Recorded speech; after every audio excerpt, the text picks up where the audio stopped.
આ વરસાદના લગભગ 21 તારીખથી 25 તારીખમાં મધ્ય ગુજરાતના ભાગોમાં સારો વરસાદ થવાની શક્યતા છે. કોઈ ભાગમાં 4 ઇંચ જેવો વરસાદ થવાની શક્યતા, એથી વધુ વરસાદ થવાની શક્યતા છે. મહીસાગરના ભાગોમાં વરસાદ થવાની શક્યતા છે અને વડોદરાના ભાગોમાં પણ વરસાદ થવાની શક્યતા છે. અમદાવાદના ભાગોમાં પણ ભારે વરસાદી ઝાપટા પડી શકવાની શક્યતા છે.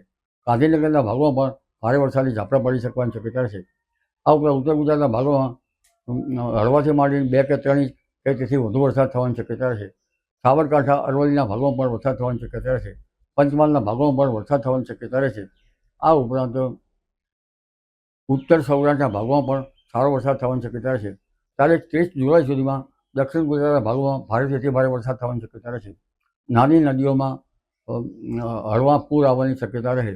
દક્ષિણ સૌરાષ્ટ્રના ભાગોમાં પણ કેટલાક ભાગો ભારે વરસાદ થવાની શક્યતા રહેશે.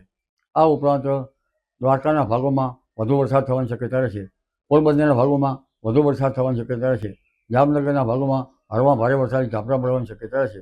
એટલે વરસાદની જરૂર છે, પણ આ વરસાદી વહન થોડુંક ઉત્તર ભારત તરફ જવાની શક્યતા રહે છે. જો તેનો માર્ગ સડસડાટ ગુજરાત તરફ આવે તો વધુ વરસાદ પણ થઈ શકે છે.